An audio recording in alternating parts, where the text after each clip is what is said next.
Welcome back, guys. Welcome back. We're back. We're back. Okay.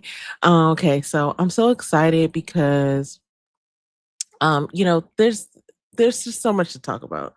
We're not talking about everything, but we're talking about what are systems, right? We hear everybody say things like, I don't say everybody, but we hear people saying things like build systems, not goals. And I totally used to wonder, like, okay, but how?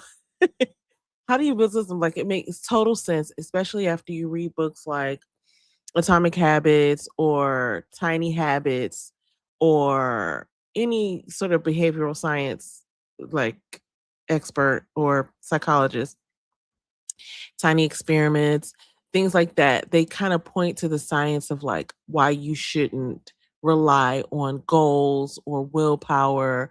You should really build a system and just be focused on that system. And it sounds so good. It sounds correct. It is correct. But then we're left with the question of, but how though? How do I build a system? Like here are the three things that I needed to know that I've since answered. How do I build a system? Well, now that there's four. What is a system? Like we got to define that. And I think I think that Atomic Habits did a really good job of explaining like the parts of a system. But anyway, I get a little bit more detail because this is like my lane. But anyway, back to the questions. How do you build a system? How do you build a system around your own life, not just somebody else's like, oh, this is my system, take this. How do you know that you're working the system correctly? Like, how do you know that you're showing up and doing the thing that you're supposed to be doing? And then how do you know that the system is actually working? How do you know that you're working the system and how do you know the system is working? That's two different things because you could be going and showing up and doing everything that is required of the system and then it's still just not working, and that means that something in the system needs to change. But that's all done through experimentation, and unfortunately, we all wish we had a better, quicker answer, but that's just what I've come to find does the job. So I'm here to set. First, we're going to set up. We're going to talk about like all of the, just kind of very lightly touch on what a system is, why the people that I mentioned actually say that systems outperform goals, and then we're going to kind of get into like the parts of it and all those types of things. And as you know, I like to do fun little slideshow. So I got a slideshow for us, and then I'm gonna show you something that I built that I think is going to be so helpful to people who don't know where to start when they're trying to build a system. And excuse me for keep taking my glasses off because it is hot. I live in the DC, Maryland, Virginia area, or the DMV as we call it. It is 90 something degrees and it's like after 9 o'clock. So I don't know what's happening with our ozone layer or anything like that, but it is the middle of the year. So, what are you going to do? We're not anywhere near the equator and it's this hot. So, we're working with it, but every now and then I'm going to have to take these glasses off and I have the air conditioner going. Y'all, I'm really trying out here. I got my water. Anyway, okay. Let's jump right in because I'm sure that you guys are just as excited about getting into this as I am. Oh, but before I start, I have to share with you my stand store because one of the things that we're going to talk about right at the end there is going to lead you directly to how to build your own system, and you can purchase that PDF download and an AI systems builder that I built for people to use with the prompting and everything. And it's in a PDF in the stand store right now. I'm so proud of it. I definitely feel like it's worth much more than it's priced at. So I'm really excited about that because one of my main things that I'm bringing to YouTube or wherever I'm at is value. Like I don't want to be wasting anybody's time. Like we don't have time for that. I'm trying to help people out with the things that I know, with the things that have worked for me. And that's exactly what all the products in the stand store are there for. And this AI systems builder is magnifique. I have to say, I really do enjoy my AI. Like, some people are scared of it, and I get it. And people have really valid concerns about like the environment and the water usage and stuff like that. But until they figure that out, I mean, I don't use it all the time. I don't even use AI every day, I don't think. But it is useful. So anyway, we'll get into that another day. But right now, let's get into this thing that I'm gonna share. So I'm gonna stop this one. I want to jump right into what systems are, um, and why systems are better than, are better than goals. So, okay, here we go. This is my little notebook LM thing that I like to do. So, this is Kevin. Okay, I named him Kevin. He relies on goals. And as you can see, he's trying to clean his room. His goal is to clean his room, and there's stuff everywhere. And he's having a memory of how he cleaned it last week. And so he met his goal. And now he's back to square one, which is like a dirty room. This is because the burst of energy that he used to treat the symptom to get, like, he got his goal, and now he's back to where he was when he set the original goal. It's because he doesn't have a system in place. And I think I've definitely, so first of all, let's just be real. I've had this exact thing happen to me, right? Where the room, like the dirty room, like, okay, like I want this room to be clean, and I'm going to get this, done. And I do it. And then because I don't have a system set up, the room ends up exactly the way it is. It's happened in several areas of my life, but this is like, it's because there's not a system. And that's one of the reasons why it's important to have systems. Now, let's talk about the difference between systems and goals. Um, just like we just saw, a system is not meant to, it's not meant like a goal to be like a finish line, because a lot of times once we achieve a goal, like we're right back to the behavior that we had before we wanted the goal, right? So and we've experienced this with weight loss as well, where we'll say, okay, I'm going on a diet, I'm going on a workout regimen, and for 30 days or 60 days, I'm going to get my body together, I'm get my summer body right, you know what I'm saying? Hot girl summer, whatever they say. And then you reach it, and then you still have, and then you go back to what you were doing before, because there wasn't anything set up to where it was like long term. Now, I'm all here for a goal, because I feel like goals are a really good place to start when you don't know, like, so first of all, I feel like you need a goal to start a system. If you don't have a goal and you're just starting a system out of, what are you starting it out of? Right? Like, are you starting it out of what people said you should do, or what, like, what are you even starting it out of? So I think you do need a goal originally to base a system on. But then once you reach the point where your system is built, then don't focus on the goal anymore, because everything from there can morph and change and pivot.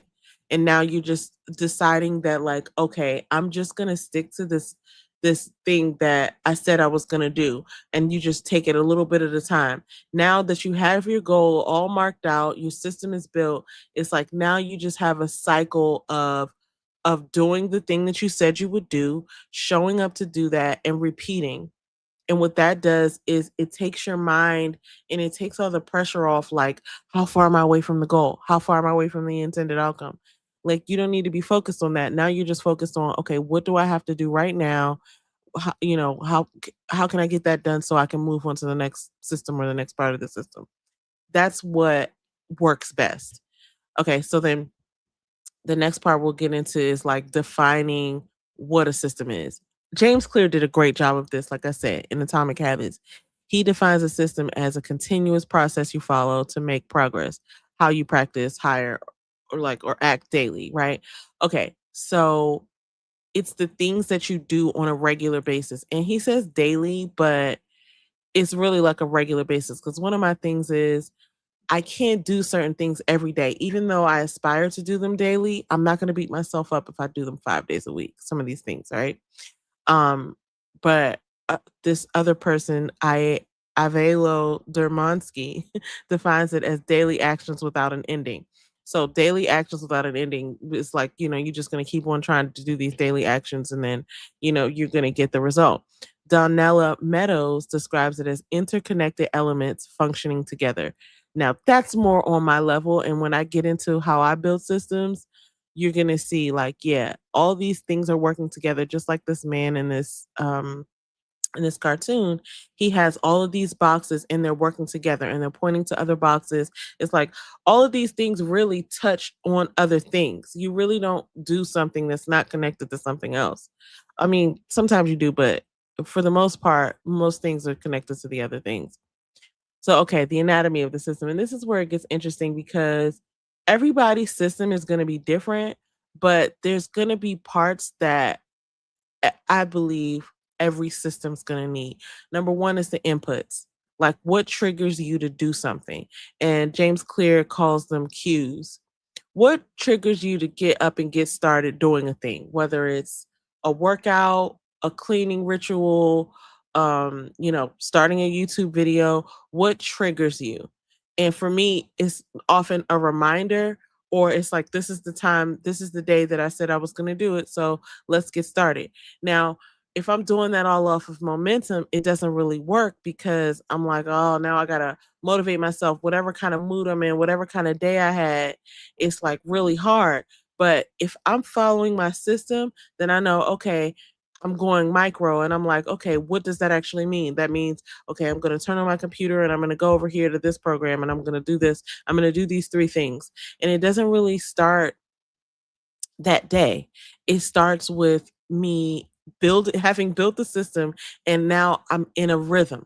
And I'm like, okay, this is what I need to do this day. So anyway, let's go back to the inputs. So the number one anatomy of a system part is inputs, the triggers. Number two is the process, the actions that go after that. So you're triggered to do something, and then you go and you start the process. You might start in the middle of the process, but as long as it gets a full revolution, it works. Obviously start at the beginning, but I always have several parts moving at once. So then I know exactly what to do. Like, okay, now it's Tuesday at 9 o'clock.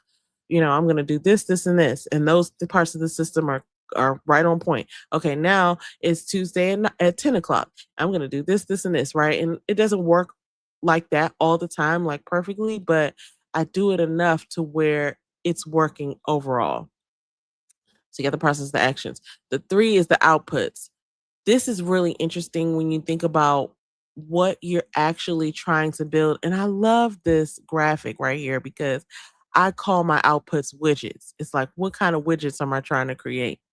And that is going to help me decide what are the actions. And we kind of reverse engineer it. When you know what you're trying to output, then you can kind of figure out, well, what needed to happen before that. And then you can kind of figure out what the steps are. But all of this stuff you'll figure out when you go to my systems builder if you decide to do that. And then I would say the most important thing is the feedback, the adjustments. The reason I say it's the most important thing, and I mean, like, all of these things are important because you got to do the work. You got to be reminded to do the work in order to do the work. But the feedback, I would even start with that. A lot of times we want to build the perfect machine before we start. And it's just not doable. So it prevents us from starting a lot of times because it's like, oh, well, I got to build the perfect machine and it's got to be well oiled and it's got to be this and it's that. And it's got to build the perfect widget. You don't know what's going to come out of there until you just do one. And then you say, okay, this one's too big. Back to the input, right? Okay, this one's too small. Something about the process needs to be tweaked. Okay, this one didn't output anything. Something stuck in there, right? That's why my feedback mechanism, that's why I check in every 10 days because I'm like, what worked, what didn't, what's important? And that's kind of like how you do it. But I would actually start people off with the feedback because that's going to help you figure out what you even want to come out. What do you even want as a widget? What do you even want as an output? So that feedback has to be a part of it because this is one thing that I was really struggling with and I kind of had to remind myself about the other day. It doesn't matter that you do things perfectly. It only matters that you're learning from it and that you're going to put that information back into your system. So even if you try and you do a really bad job, or you try and you mess up, like, you can take that information and figure out how that happened and put it back into your next revolution of like, okay, next time I do this, I know not to do this and this and that. And as long as you're doing that, you really don't even need to believe in yourself. You just need to be running the system enough times for it to have an impact, for the feedback to make the adjustment, and you're just running this thing like a circle, like a wheel. So that's how that works. Anyway, on to the next one, because y'all, I can get real long winded sometimes. Okay, so the first component, I guess we're going to break it down now, is the inputs. A system needs a spark to start. So Dr. BJ Fogg, and he wrote Tiny Habits. He has this model called BMAP, and basically he's like, if you don't have a prompt, and that's funny that he says that because now we use AI all the time. But if you don't have a prompt, then motivation and ability are not going to help you because you need something to get started, and the prompt is the cue. So it's like, we were talking about working out earlier. It's like putting your running shoes on. That has worked for me so many times in the past where I'll like get ready for my workout at night. Like I put my workout clothes on before I go to bed. And then that's like one less thing I have to do in the morning. And sometimes like I'll go in the bathroom in the morning and try to figure out what I'm doing. And my hand will already start making this motion like I need to brush my teeth, and then that's my cue to be like, oh yeah, brush your teeth, right? So it's like setting yourself up for success. And James Clear talks about that as well. So the process, the actions that make up your system are component number two. Okay, so then you're saying if the gear is too big, the machine breaks, make it easy. um, this is saying that the best way to ensure the systems run is to make the process tiny. I like to do this too. So then you have this little mouse over here saying, put away 3 toys. You're not saying clean the entire house. You're like, where do I start? Okay, I'm going to start right here. Let's collect all these things, collect and sort. Okay, all these things look crazy. I'm going to do this, then I'm going to do that. I'm going to sort out the clothes. I'm going to blah, blah, blah. But you're just starting small. And then once you get that little area together, then you can move on to the next thing. But all of those little actions make up a working system. I think one of the things that get us caught up is when we try to do all the things at once, or we're focused on like the entire picture all the time. The entire picture is great when you're trying to build the system, when you're trying to figure out, okay, what can I tweak? Where is this breaking down? Where's it going wrong? But when you're getting started, and I call it switching to B side. When you switch to B side and it's time to act, and you're switching on to the side where you're actually going to take action, you need very small chunks, very small pieces to be able to execute. And again, it's not going to happen right away a lot of times. So you have to be able to be focused on these little small things. And the way that I like to look at it is, most things, like let's say you have something that takes 10 steps or 10 phases. You're not going to be focused on phase 9 while you're in phase 1. You're not going to be focused on step 10 while you're doing step 2. Just do the step you're doing and then continue. So this is why I like this, because it's like, just break it down and make it smaller. It's one of the things that the what I'm going to show you how to build a system actually does for you. Okay, so now the outputs. We talked a little bit about this. It's the results of the system. A lot of times, this for me is thinking about the overall goal and what the overall goal had to measure up to. So in this cartoon, they're saying like, it's not repetition, it's not frequency, it's creating the positive feeling of just doing the work, the inner sense of success, like making it stick. You're not really, looking, like I said, at step 10 or phase 10, the progress of like, okay, I got from step 3 to step 4. That's a win. So you're not necessarily trying to hold off, you know, what do you call it? You don't want to hold off reward until the end, because you're not going to get to the end as quick as you want to.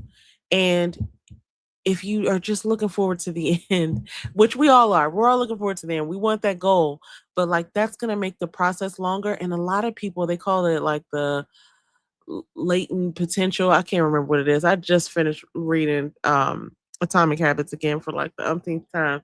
But it's like this thing of like, if you keep going, then you'll get there. There is sort of like a story where this man is digging for gold. He's digging for gold. He's digging for gold for so long. And then he stops because he's tired. He's like, I'm never going to find it. And he was like 3 feet away from it. And if he had just kept going, he would have gotten there. This is why you can't be focused on the goal all the time. Like, it's nice to imagine the goal and have the vision, but then once you make that vision plain and you figure out what steps you need to take, the progress is what you should focus on. Because honestly, a lot of times the goal shifts. The goal shifts once you are getting into that process and you're thinking like, oh, okay, we can tweak this, we can tweak that, we can make this better. Sometimes you actually realize that like, oh, we need to pivot because our actual outcome that is ideal is over here. So that's one thing that I just wanted to highlight. Feedback loops. This is what I was saying is like one of the most important things because at first nothing's going to work. Like sometimes you hit it, hole in one right out of the break, and that's amazing. But I would say most of the time, 99.9% of the time, you're going to start something and you're going to make mistakes, right? You're not going to be good at it. You're going to need to like measure it and say, okay, this part could be better. You need that feedback loop to be able to figure out what you need to change. And a lot of the times you can't change everything all at once. So you just pick one thing and you make that better. If you do that 100 times, you're gonna get to a better outcome. If not, you may have already reached the goal by then. You know what I'm saying? But if you're focused on just giving yourself feedback, giving yourself or figuring out how to get feedback and putting it back into the process, that's the thing that deserves your focus, not necessarily the outcome that you're thinking, but the constant taking of feedback and putting it back into the process. That's the thing that's going to eventually get the goal done, you know. And so unlike machines, humans don't reduce discrepancies. Like, like you can't just turn, you can't just turn the mistakes off. You have to figure it out. It's a process. So you have to basically keep doing what I said, like, just keep on figuring out what the feedback is, putting it back into the loop. And you have to be able to know what to measure. And this is another thing that my system does is that you can't control the outcome, but you can control what you can control. You can control your actions. You can control a lot of times your environment or how you perceive your environment. So the idea is to focus on the things that are parallel to the success that you're driving towards, right? So like you can't necessarily go in a room and tell your body, lose a pound right now. But you can go in a room and you can say, I'm going to lift these weights with the proper form. And I'm going to come back tomorrow and lift these weights with the proper form. And I'm going to come back the next day and then I'm going to have a rest day. And then I'm going to keep doing this. And then I'm going to consume less than 2,000 calories a day. And someday in the next 30 or 40 days, I'm going to see a result. But you're not measuring the pound yet. You're measuring your actions. You're measuring the actions that are parallel to the goals that you set, right? And so it's not about measuring the goal all the time, how many pounds you lost. It's about measuring how many reps did I do? How many sets did I do? Like perfecting your form, perfecting your meal plans.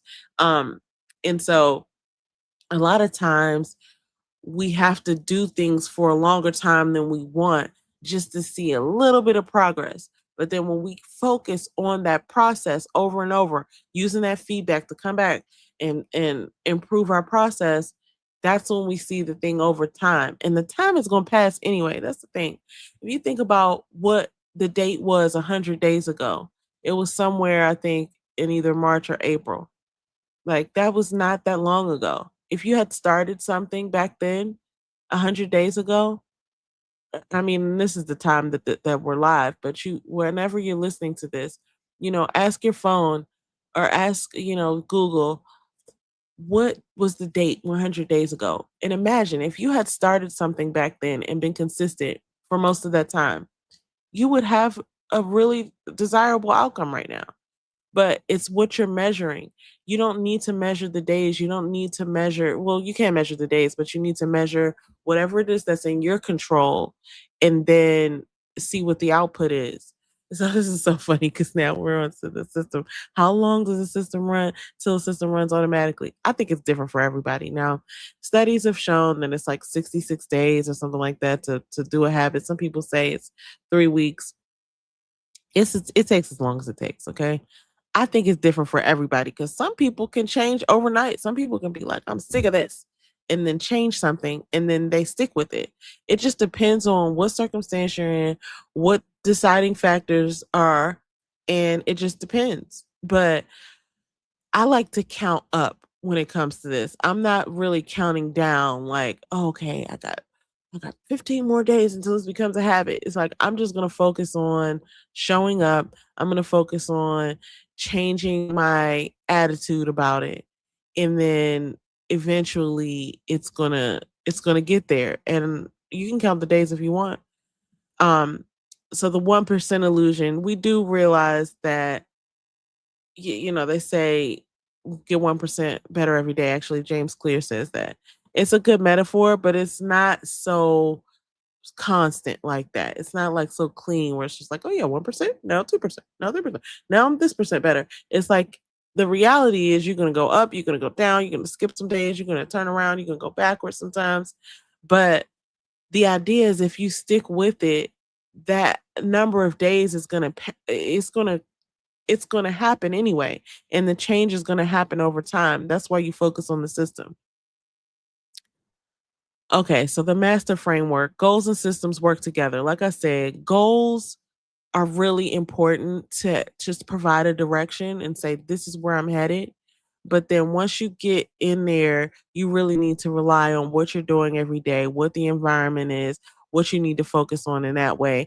And then you don't need to worry about the goal necessarily every day. I mean, it's fun to think about the goal, but just focus on those system steps. Now, this is why a system beats a goal, but it's not about willpower. A bad system, like even with a person with having willpower, a bad system is going to fail you. So that's why you need to figure out like whether the system works. We talked about right there in the beginning, how to build a system. How do I know I'm following the system well? And then how do I know the system is working? So you have to really use that feedback to know what, like, did I show up? Did I complete the steps that I said I was going to do? And then is this working? And I think we forget to do that. So we do a number of things. The things that I see most commonly are we're not asking, is this working? And then a lot of times we're not willing to change our behaviors to advance. So it's like, okay, this is too hard for me. It's not. So then you say it's not working, but really you just didn't try that hard. Or you didn't iterate. You didn't say, okay, this didn't work. Let me try it this way. This didn't work. Let me try it this time. Okay, this didn't work. Let me try it like this. We're not doing that a lot of times. And so we're not having the patience to see whether it's the system or whether it's us or things like that. So anyway, okay. We got all the way there, and I have to tell you that it's not easy, right? A lot of things that we want are so like big that it's gonna take some doing to get there. And so I had to realize that over years there were things that I was really delusional about. And I think that's important to be delusional, if I'm being honest with you. I think that delusion has a place. I think it's about um, using it to your advantage to make sure that, you're getting closer and closer to your goal. So I'm going to share something else with you because this is like how to build an actual system. And I wish I could do this in a way where you did see the summary. Because Gemini, you know what? Let's try it like this. Gemini is going to it's going to summarize. But that's okay. We're going to show you anyway. So this is how to build an actual system. And this is something that I've created straight off of my experience. Now, when I showed you that QR code, and if you click in the description box, you can get to this.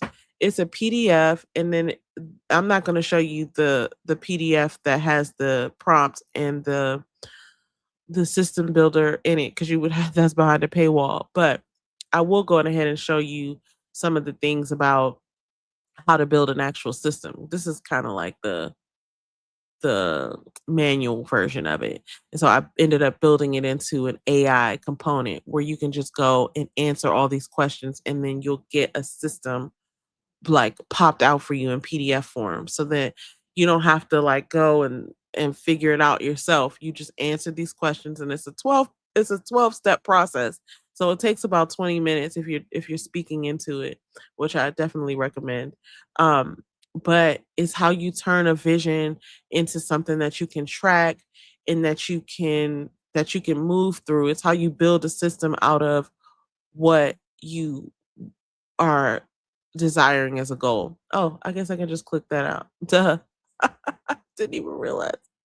Okay, so here we go. How to build a system. Let's just go through a few of these. Now, I like to work with these clocks. So they call it the clock of execution, but it's basically these are the 12 sort of steps that my framework will take you through. The vision, the opposite of the vision, and we talk about an invisible stranger, your absolute yeses and absolute nos. Then I take you through this thing where you have to be the coach and the client. We talk about how you're measuring your success, the steps, the duration, the frequency. These are the things that I believe make a good system. These are the things that have worked for me. And all of the things that I've read sort of went into over the years supporting this sort of structure. So it's something I built over years that has worked for me that used to be a lot harder before we had AI. But now I was able to just like work with AI over a span of a few days and figure out how to put it into something that people can use on their own. And so this is what I believe a system must have. It has to have execution steps. It has to have a duration. So like when you know what to do with the execution steps, you need to know how long you're supposed to do it or how long you're going to do it. Um, a frequency and a schedule, like how often are you going to do it? When, which day, a location, a tracking mechanism and how what you're measuring. And then it has to have some repeatability because you're not going to do it right the first time. And I'm just going to skim through this because like I said, you can get this along with the builder by clicking the link in the description box to our stand store, which is going to lead you to our stand store for injectGod, or the QR code that I'll pop up again in a few minutes. I popped it up in the beginning. Anyway, this is how it takes you through the steps, the vision, all of these things, and it basically asks you these questions. Now you can see the questions right here. If you wanted to, you know, use this, you could just go and do some screenshots of this, pause it, and you could use it and do it manually, though it takes a long time when you do it manually. Um, that's why I built the builder.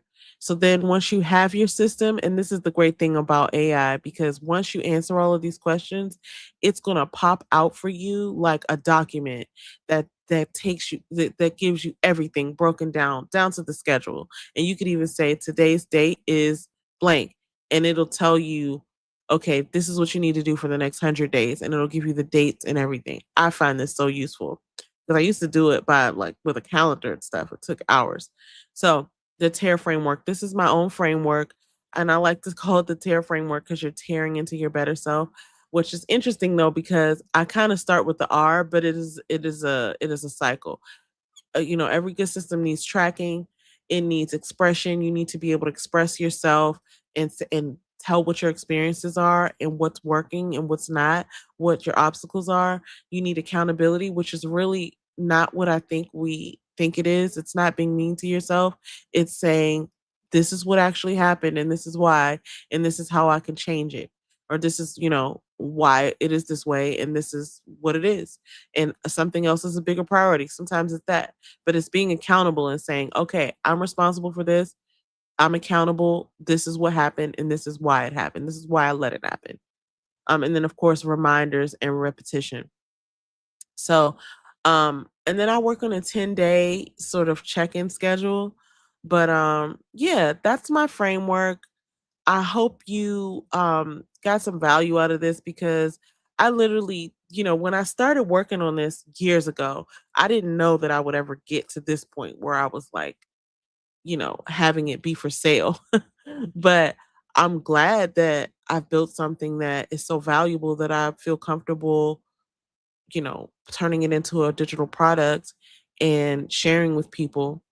Honestly, I know for sure that the products are worth much more than what they're priced at. So I'm really comfortable with that. And I know there's value in it. I know people are going to be getting the value out of these products, especially that systems builder. Like it took me years to understand what a system really is and how to build one.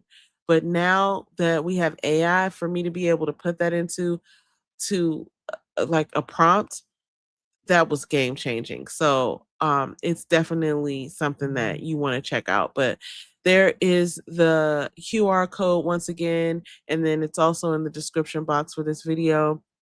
If you find yourself in a position where you're saying, I want to build a system, but how do I even build a system and where do I start?